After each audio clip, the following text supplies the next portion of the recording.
Messing with the gem. Yanked home last night. She's a runner, like I said, but they can't tell. Something doesn't sound quite right. I told her, I was like, it's a rod knot. My buddy was like, nah, we can save it. It's not a rod. No, it's a rod. Little 4x4 S10, you know.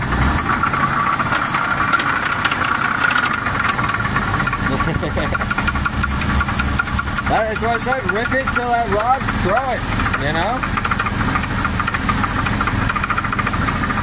So I told Roy. It's not a rod. I mean, it sounds like a rod. Damn right it sounds like a rod.